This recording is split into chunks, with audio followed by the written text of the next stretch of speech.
बिस्मिल्लाहिर्रहमानिर्रहीम अस्सलाम वालेकुम। Welcome back to my channel let's cook with आसिया।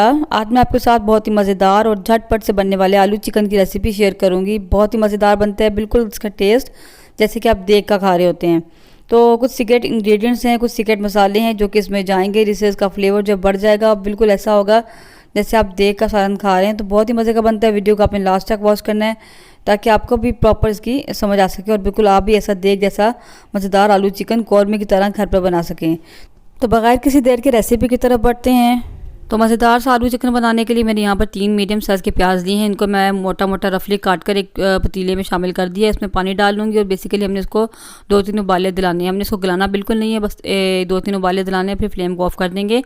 असल में होता क्या है कि जब हम प्याज को फ्राई करके तो उसको गोश्त के साथ भूनते हैं तो प्याज को इतना मर्जी भून लें वो गलता नहीं है। और आजकल प्याज भी ऐसे आ रहा है कि इतनी मर्जी आप भुनाई कर ले वो नहीं गलता। तो आखिरकार आपको प्याज को ग्राइंड करना पड़ता है और वो बहुत लंबा प्रोसेस हो जाता है। तो ये बहुत क्विक रेसिपी है और इसमें जो है प्याज की स्मेल बिल्कुल नहीं आएगी। बेसिकली हमें इसे उबालने का मकसद ये है कि प्याज की स्मेल ख़त्म करना है। तो देखिए मैंने 2-3 उबाले दिला दिए। अब मैं फ्लेम को ऑफ कर दूँगी, इसको हम ठंडा कर लेंगे। तो दूसरी साइड पे हमें चाहिए होगा 1 इंच का टुकड़ा अदरक का। इसको मैंने छोटा छोटा काट लिया है। 5-6 जवे लहसुन के हैं और इसके अलावा 1 अदद मीडियम साइज़ का टमाटर है। इन सबको हम प्याज के साथ मिलाकर ग्राइंड करेंगे।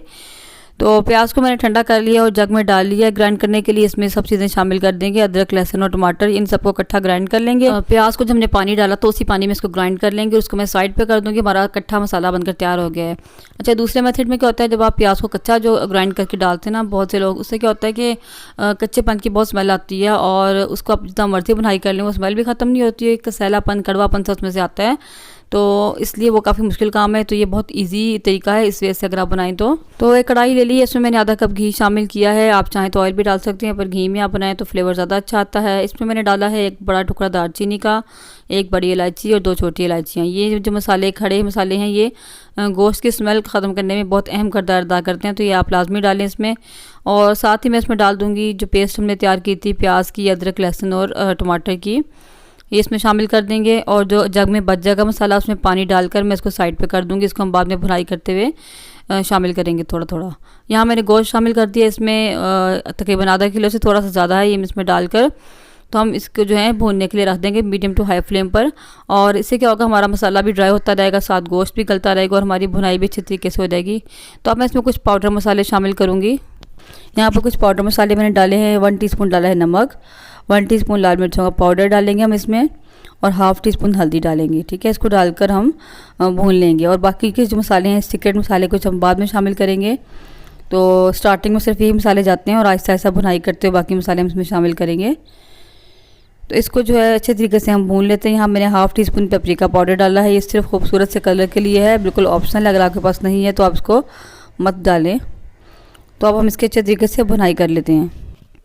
तो देखिए 5 से 7 मिनट तक मैंने गोश्त की अच्छी तरीके से भुनाई कर ली। अब यहाँ पर कुछ और मसाले शामिल करेंगे और ये हमेशा भूनते हुए भी शामिल करते हैं मसाले। ये मैंने डाला है 1.5 टीस्पून इसमें सूखा धनिया का पाउडर और 1 टीस्पून डालूंगी ज़ीरा पाउडर। ये मेरे घर पीसे हुए मसाले हैं, मैं बाज़ार के पीसे हुए मसाले नहीं डालती। और आप भी घर फ्रेश पीस के डाला करें, उससे फ्लेवर जो है बढ़ जाता है खानों का। 1/2 टीस्पून मैंने डाला इसमें गरम मसाला। ये मेरा होममेड गरम मसाला है, इसका फ्लेवर इतना अच्छा माशाल्लाह। इसमें कुछ ऐसे मसाले शामिल हुए हैं जिससे कि आपका टेस्ट जो है ना खानों का दोबाला हो जाता है। बिल्कुल ऐसे लगता है कि आप जैसे बाजार का देख का सालन खा रहे हैं। तो इसका लिंक मैं आपको डिस्क्रिप्शन बॉक्स में दे दूँगी, आप वहाँ जाकर मेरे चैनल पर जाकर इसकी रेसिपी देख सकते हैं। तो थोड़ा थोड़ा पानी डालकर भुनाई कर लेंगे। पानी वही है जो मैंने मसाले वाला मिक्स करके निकाला था। तो पानी डालने का मकसद ये होता है कि मसाला नीचे जल रहा हो तो नीचे लगे नहीं और भुनाई अच्छे तरीके से हो जाए। तो मैंने इसमें दही शामिल नहीं किया क्योंकि टमाटर डाला है। दही डालने से क्या होता है, सालन ख़राब भी जल्दी हो जाता है। लेकिन अगर आपके पास टमाटर नहीं है तो आप दही डाल सकते हैं इसमें। तो भुनाई हमने कर ली है, आधी भुनाई हमने कर ली और अब मैं इसमें आलू डाल दूँगी। बड़े बड़े मैंने आलू काट लिए हैं, तकरीबन 4 अदद मीडियम साइज़ के आलू थे। तो आलू आप अपने पसंद के मुताबिक ज़्यादा या कम भी कर सकते हैं। हमारे यहाँ ज़्यादा खाए जाते हैं तो इसलिए मैं ज़्यादा डाल रही हूँ। और आलू डाल के भी अच्छे तरीके से 5-7 मिनट तक इसकी हम भुनाई करेंगे। आधी भुनाई करने के बाद हमने आलू डाले हैं और आधी भुनाई जो है हम आलू डालने के बाद करेंगे। थोड़ा थोड़ा पानी शामिल करते जाएंगे और भूनते जाएंगे। बहुत ही मज़े का बनता है, बहुत क्विक रेसिपी है। और यकीन करें कोई प्याज का कच्चेपन का फ्लेवर बिल्कुल नहीं इसमें से आता, क्योंकि हमने प्याज को बॉईल कर लिया पहले। तो देखिए मैंने यहाँ भुनाई कर ली है जो है गोश्त की, आलू गोश्त की अच्छे तरीके से। अब यहाँ पर इसमें पानी शामिल कर देंगे। मैं थोड़ा पानी ज़्यादा डालूंगी क्योंकि हमने आलू को गलाना भी है। आलू काफ़ी हद तक अभी कच्चे हैं हमारे।